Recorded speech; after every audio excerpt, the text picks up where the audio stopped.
श्री शिवाय नमस्तुभ्यम। हर हर महादेव। तो दोस्तों, आप लोगों को पता ही होगा कि राजस्थान के रतनगढ़ जिले में गुरुजी पंडित प्रदीप मिश्रा जी द्वारा कथा शुरू हो गई है, जो कि कल 1 घंटे पहले ही कथा बंद कर दी गई थी। जो आप लोगों को कल भी वीडियो में बताए थे कि आंधी तूफान ज़्यादा आने के कारण कथा बंद हो गई थी और आज की कथा टीवी आस्था चैनल यूट्यूब के माध्यम से नहीं दिखाई गई। टीवी और मोबाइल पे कथा नहीं आ रही थी क्योंकि बहुत तेज हवा आंधी तूफान के कारण पंडाल में बहुत क्षतिग्रस्त होने के कारण अभी अपडेट सामने नहीं आया है। गुरुजी अगली कथा आगे जारी रखेंगे या कथा रद्द होगी, इसके बारे में कोई जानकारी नहीं मिली है। कथा के बीच में ही, जैसे आप लोग अगर देखे होंगे तो पता ही होगा कि आंधी तूफान के कारण कथा रोकी गई थी, उसी वजह से आज भी टीवी और मोबाइल पे कथा नहीं आई है। लेकिन आज हम आप लोगों के सामने बैसाख महीने में किए जाने वाले सर्वश्रेष्ठ उपाय लेकर के आए हैं, जो कि आप लोग जरूर करें। आज दूसरे दिन की कथा थी। 5-7 दिवसीय ये कथा चलने वाली थी, जो कल अगर जो भी अपडेट आएगा तो आप लोगों को हम जरूर बताएंगे। पता चलेगा हमको, जैसे वैसे आप लोगों को बताने का कोशिश करेंगे।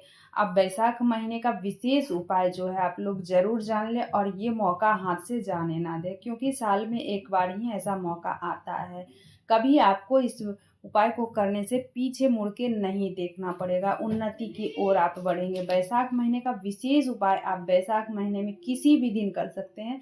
ऐसा मौका साल में एक बार ही आता है, मौका दोबारा नहीं मिलेगा। तो इस उपाय को करने से सभी कष्ट दूर होंगे। जब जो अब आपको करना क्या, मौका दोबारा नहीं मिलेगा, बार बार हम बोल रहे हैं, इसलिए इस उपाय को करना ना आसान सा उपाय है।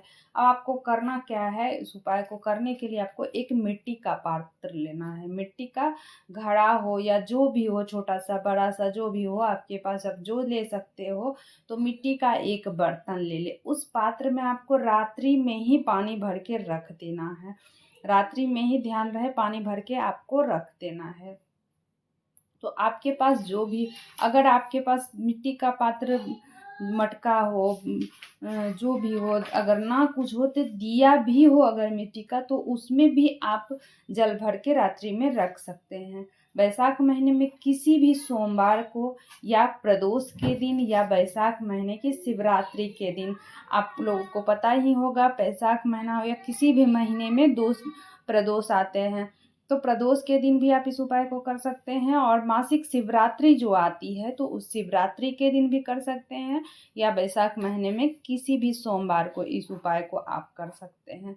तो आप रात्रि में ही मिट्टी के पात्र में जल भर के रख दें और जल भर के रखने के बाद सुबह को घर के प्रत्येक व्यक्ति को उस पात्र का स्पर्श करा दें। आप ध्यान रहे, प्रत्येक व्यक्ति को आपको उस जल का, उस पात्र का स्पर्श कराना है और उस जल को आपको फिर तांबे का कलश में ले लेना है। मिट्टी का पात्र से आपको जल नहीं डालना है।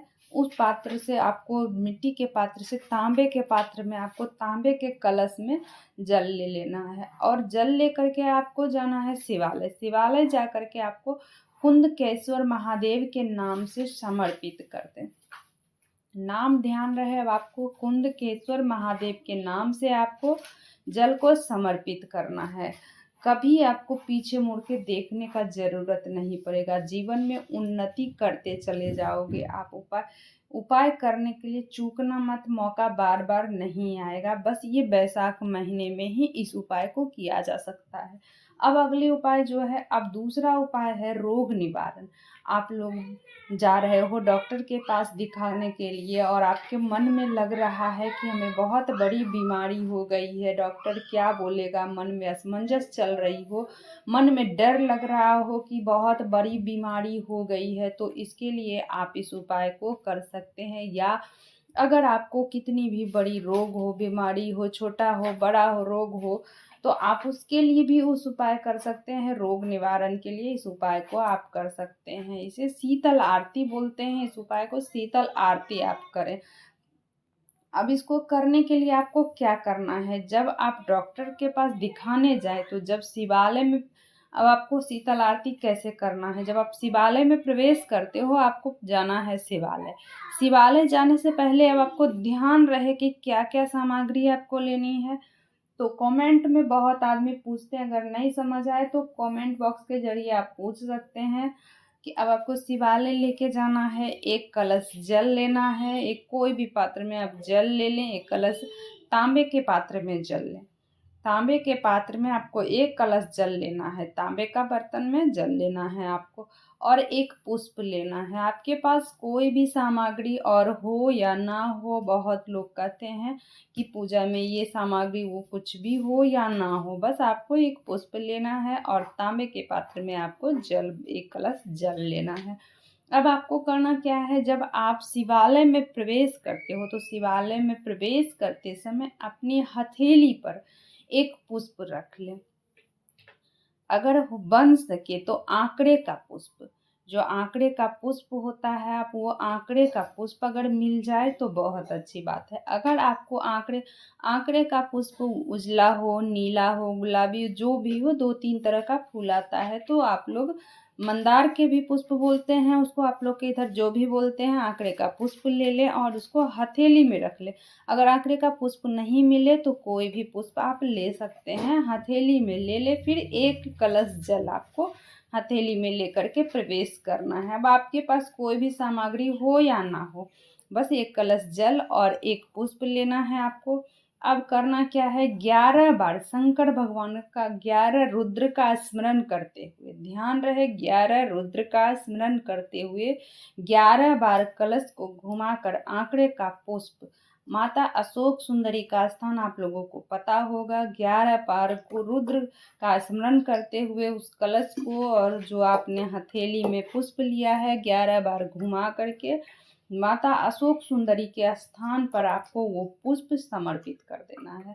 अब पुष्प समर्पित करने के बाद आपके हाथ में जो हथेली में जो जल है, जो कलश में आपने जल लिया है, उस जल को भगवान भोलेनाथ को समर्पित कर दें, अपनी कामना करते हुए। जिस भी रोग के लिए आप चाह रहे हैं, मन में समंजस बनी हुई है रोग निवारण के लिए, अपनी मन की कामना करते हुए शिवलिंग पर जल समर्पित कर दें।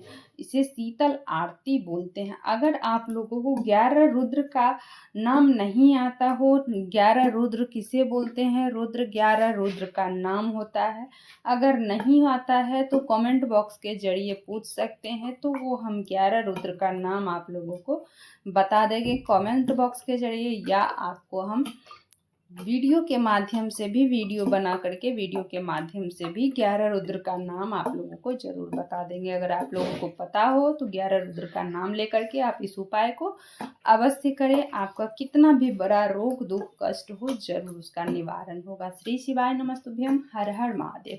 दोस्तों, वीडियो पर नए हो तो सब्सक्राइब कर लो, बेल बटन प्रेस करना ना भूलना, ताकि मेरे ऐसे वीडियो की नोटिफिकेशन सबसे पहले आप तक पहुंच सके। अगर मेरा चैनल आप फेसबुक पर देख रहे हो तो फॉलो करना ना भूलना। अगर यूट्यूब पे देख रहे हो तो सब्सक्राइब करना ना भूलना। मेरे ऐसे वीडियो की नोटिफिकेशन सबसे पहले आप तक पहुंचती है। श्री शिवाय नमस्तुभ्यम, हर हर महादेव।